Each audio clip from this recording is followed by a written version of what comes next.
دشمنی کی ابتدا، یعنی شیطان کب سے انسان کے ساتھ دشمنی کر رہا ہے؟ جب اللہ تعالیٰ نے آدم علیہ السلام کو پیدا کیا، فرشتوں کو حکم دیا کہ اس کو سجدہ کریں، یعنی آدم علیہ السلام کو، تو ان سب نے سجدہ کیا سوائے ابلیس کے۔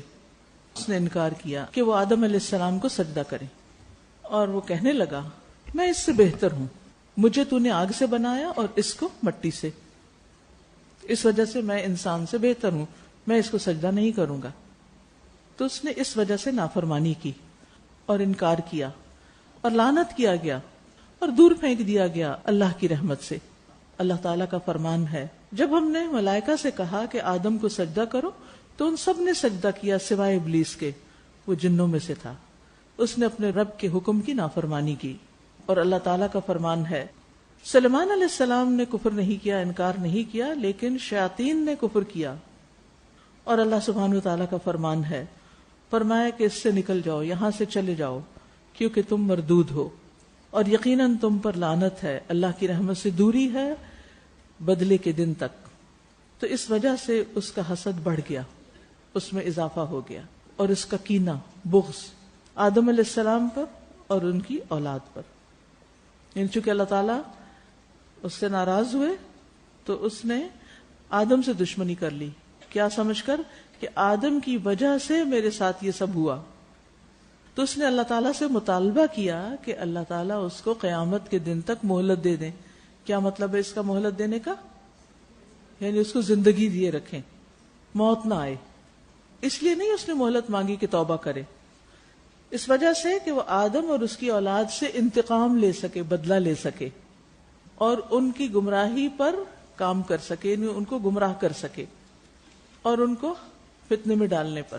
اور اس نے انسانوں کو اپنا پیروکار اور اپنا مددگار بنا لیا، یعنی اپنے مشن میں شامل کر لیا، بلکہ اپنے بندوں میں شامل کر لیا، اپنا غلام بنا لیا۔ جیسے کہ اللہ تعالیٰ کا فرمان ہے، اے بنی آدم، اے آدم کی اولاد، کیا میں نے تم سے عہد نہیں لیا تھا؟ کیا میں نے تم سے وعدہ نہیں لیا تھا کہ تم شیطان کی بندگی نہیں کرو گے؟ یقیناً وہ تمہارا کھلا دشمن ہے۔ تو اس نے کہا کہ اے میرے رب، مجھے قیامت کے دن تک، یعنی جس دن سب لوگ دوبارہ اٹھائے جائیں گے، جب تک کے لیے مہلت دے دیجئے، یعنی زندگی دے دیجئے۔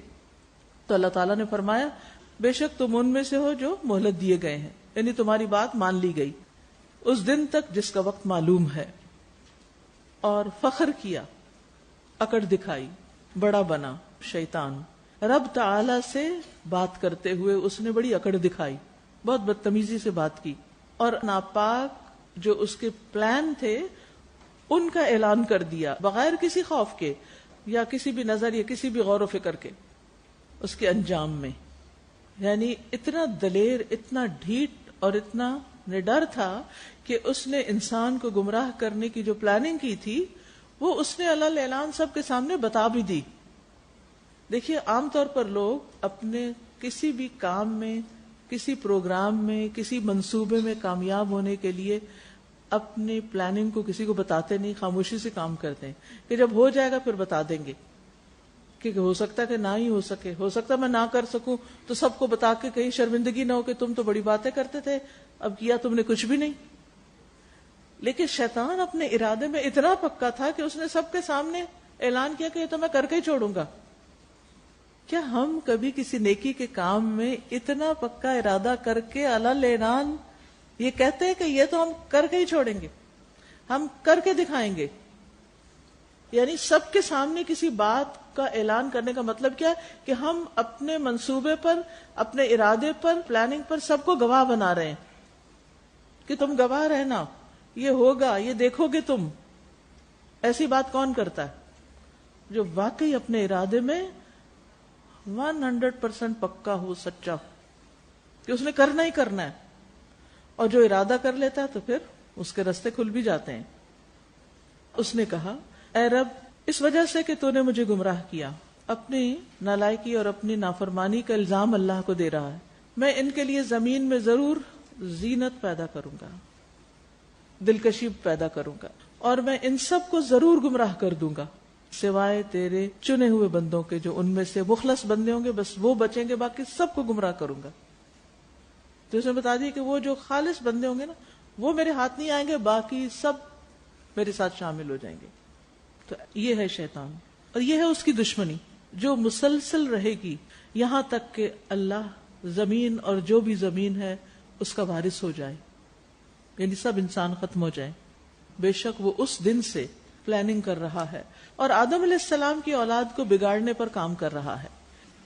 مسلمان کو اس کے دین سے نکالنے پر کام کرتا ہے اور نان مسلم کو اسلام سے دور رکھنے پہ کام کرتا ہے.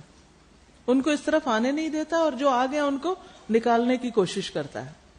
وہ کام کرتا ہے نافرمانی، بے حیائی، یعنی ہر جگہ پر فسق و فساد، بے حیائی کو عام کرنے کے لیے کوشش کر رہا ہے. اور گویا کہ اس طرح وہ یہ کہنا چاہتا ہے کہ میں آدم کو سجدہ نہ کرنے میں حق بجانب تھا. یہ تم نے دیکھ لیا کہ یہ اس قابل نہیں تھا کہ اس کو سجدہ کیا جائے.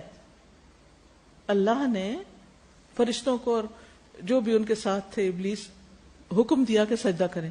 ابلیس نے کہا میں نے سجدہ نہیں کرنا کیونکہ میں اس سے زیادہ اچھا ہوں، اور یہ انسان جو ہے یہ مٹی سے بنا ہے اور مجھ سے یہ کمتر ہے. اب دنیا میں آ کے وہ انسان کو اپنی ڈگر پہ لا رہا ہے، کیونکہ دیکھیں نا، جس کی عقل کم ہوتی ہے، جس کے پاس وسائل کم ہوتے ہیں، وہی دوسرے کے پیچھے لگتا ہے نا. جس کی اپنی ایک عقل سمجھ ہوتی ہے وہ سوچ سمجھ کے کسی چیز کو فالو کرتا ہے. اب انسان جو شیطان کے پیچھے لگ جاتے ہیں تو اس طریقے سے پیچھے لگا کے وہ یہ ثابت کرنا چاہتا ہے کہ میں نے جو سجدہ نہیں کیا تھا نا وہ ٹھیک ہی تھا، کیونکہ یہ انسان اس قابل نہیں تھا کہ اس کو سجدہ کیا جائے، یہ مجھ سے کمتر ہی تھا، اسی لیے تو میری بات مان لی اس نے. تو یہ ہے اس کی اولاد، یعنی آدم کی اولاد. بعض ان میں سے بعض کو قتل کر رہے ہیں، بعض پہ لعنت بھیج رہے ہیں. اگر میں نے ایک مرتبہ اس کی نافرمانی کی تھی تو یہ سب تو، یعنی انسان تو دن میں 100 بار نافرمانی کرتے ہیں. یعنی شیطان کیا کہتا ہے کہ میں نے تو صرف ایک بات نہیں مانی تھی، اور انسان جس کو مجھے سجدہ کرنے کے لیے کہا گیا وہ تو دن میں سینکڑوں بار اللہ کی نافرمانی کے کام کرتے ہیں. لیکن وہ خبیث بھول گیا کہ اس نے اپنے نافرمانی یا گناہ پر اصرار کیا تھا اور اس پر نادم نہیں ہوا، شرمندہ نہیں ہوا، اور اس نے اللہ تعالیٰ کے حکم پر اعتراض کیا اور رب سبحانہ و تعالیٰ کے سامنے تکبر کیا اور اس میں نقائص تلاش کیے، تو وہ لعنت کیا گیا اور اللہ کی رحمت سے دور کر دیا گیا. یعنی ٹھیک ہے شیطان نے ایک نافرمانی کی تھی اور انسان 100 نافرمانیاں کرتا ہے، لیکن فرق کس چیز کا ہے کہ شیطان نے نافرمانی کر کے اس پر اصرار کیا، اکڑ گیا، لیکن انسان سے جب گناہ ہوتے ہیں تو وہ شرمندہ ہوتا ہے، توبہ کر لیتا ہے.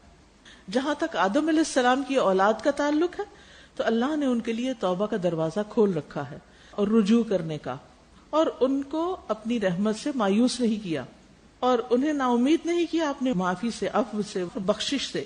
تو ان میں سے جو توبہ کرتا ہے اللہ اس پر مہربان ہوتا ہے، اور جو استغفار کرتا ہے اللہ اس کو بخش دیتا ہے. اللہ تعالیٰ کا فرمان ہے. اور وہ لوگ جب وہ کوئی بے حیائی کا کام کر لیتے ہیں یا اپنی جانوں پر ظلم کر لیتے ہیں، اللہ کو یاد کرنے لگتے ہیں، پھر وہ اپنے گناہوں کی بخشش مانگتے ہیں. کون ہے جو اللہ کے سوا گناہ معاف کرتا ہو، اور وہ اپنے کیے پر اصرار نہیں کرتے اور وہ جانتے ہیں. یعنی اللہ کے بندے کیسے ہیں کہ جب ان سے کوئی گناہ کا کام ہو جاتا ہے، کوئی بے حیائی کا کام، کوئی ظلم کر بیٹھتے ہیں، تو اللہ کو یاد کرتے ہیں، اپنے گناہوں کی معافی مانگتے ہیں، اور اللہ تعالیٰ پھر ان کو بخش دیتا ہے، اور اپنے گناہوں پہ وہ اصرار نہیں کرتے. اور اللہ تعالیٰ کا فرمان ہے، کہہ دیجئے اے میرے وہ بندو جنہوں نے اپنی جانوں پر زیادتی کی ہے، اللہ کی رحمت سے مایوس نہ ہو. جتنے بھی گناہ ہو چکے ہیں پریشان نہ ہو، بے شک اللہ سارے کے سارے گناہ معاف کر دے گا. بے شک وہ غفور الرحیم ہے. اور اپنے رب کی طرف پلٹ آؤ اور اس کے فرما بردار بن جاؤ، اس سے پہلے کہ تم پر کوئی عذاب آ جائے، پھر تم مدد نہیں دیے جاؤ گے. یعنی اس بڑی مصیبت کے آنے سے پہلے، پکڑ سے پہلے، تم اللہ سبحانہ و تعالیٰ کی طرف جھک جاؤ، معافی مانگ لو، توبہ کر لو. اس موضوع کا اصل عنوان ہے کہ انسان کے ساتھ ابلیس کی دشمنی کا آغاز کیسے ہوا، اس اختلاف اور دشمنی کا اصل سبب کیا تھا، وجہ کیا تھی کہ اللہ سبحانہ و تعالیٰ نے ملائکہ کو اور ابلیس کو حکم دیا تھا کہ وہ کیا کرے، آدم کو سجدہ کریں، لیکن اسے سجدہ نہیں کیا. کیوں نہیں کیا تھا؟ تکبر کی وجہ سے کہ میں زیادہ بہتر ہوں. اور اس نے دراصل اللہ کے حکم کا انکار کر دیا, اور انکار کر کے پھر شرمندہ بھی نہیں ہوا, اور اس کے دل میں انتقام کی آگ بھڑکنے لگی. اس نے کیا کہا کہ میں انسانوں کو اللہ کی عبادت نہیں کرنے دوں گا جس کام کے لیے اللہ ان کو بنا رہا ہے, اور ان سب کو گمراہ کر کے چھوڑوں گا سوائے ان کے جو مخلص بندے ہیں. اور اس کے لیے وہ دن رات کام کر رہا ہے, اور یہ ثابت کرنے کی کوشش کر رہا ہے کہ سجدہ نہ کر کے اس نے کوئی غلط کام نہیں کیا تھا, بلکہ ٹھیک ہی کیا تھا, کیونکہ انسان اس قابل نہیں تھا. قابل کیسے نہ تھا؟ کیونکہ وہ دن رات اللہ کی نافرمانیاں کرتا ہے. مگر شیطان یہ بھول گیا ہے کہ جو انسان نافرمانی کر بیٹھے, گناہ کر بیٹھے, پھر توبہ کر لے تو اللہ تعالیٰ اس کی توبہ کو قبول کر لیتے ہیں. کہا جاتا ہے کہ شیطان جو تھا وہ پہلے بہت عبادت گزار تھا, یعنی ظاہری طور پر بڑا نیک تھا, لیکن اس کے اندر خرابی تھی. تو اللہ سبحانہ وتعالیٰ نے اس کے امتحان میں ڈال کر اس کے اندر کی خرابی کو باہر نکال دیا. تو اس میں ایک اور بڑا اہم نقطہ ہے جو ہم سب کو سمجھنا ہے, وہ یہ کہ انسان کے اوپر آزمائشیں کیوں آتی ہیں, اس کے اندر کو باہر لانے کے لیے کہ وہ حقیقت میں ہے کیا. بعض اوقات ہوتا ہے نا, ہم کوئی نیکی کی بات سنتے ہیں, پڑھتے ہیں, ہم تکلفاً اس کو اپنا لیتے ہیں اور پھر اپنے اوپر ایک خول چڑھا لیتے ہیں, اور لوگوں میں ہم بڑے متقی پارسا نظر آنے لگتے ہیں. لیکن پھر جو ہی ہمارا کسی کے ساتھ اختلاف ہوتا ہے یا ہمارے اوپر کوئی مشکل آتی ہے تو پھر ہمارا ٹرو ریئل سیلف نظر آ جاتا ہے. وہ جو اخلاق کا لبادہ اڑا ہوا تھا نا, وہ ہٹ جاتا ہے.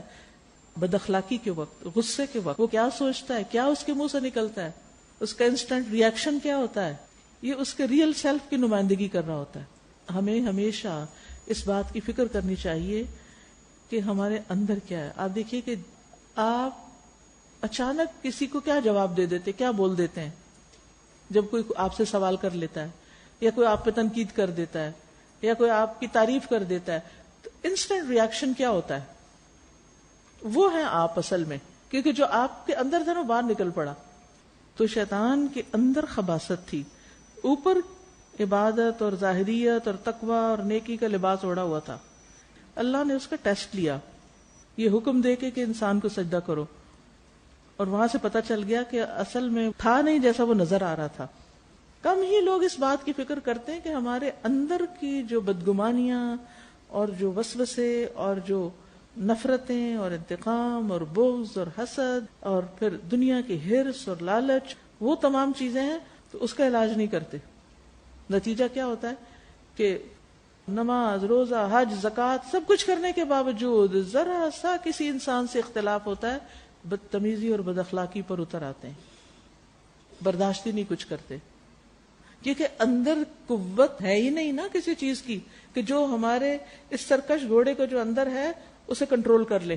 اندر ایمان کی قوت نہیں, اندر وہ تقوی نہیں ہے کہ جس کے نتیجے میں انسان پھر واقعی ان سارے امتحان کے مواقع پر اچھا رہتا ہے.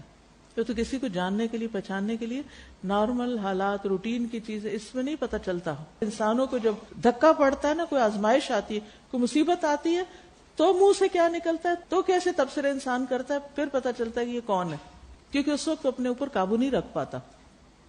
تو شیطان کے ساتھ بھی یہی ہوا.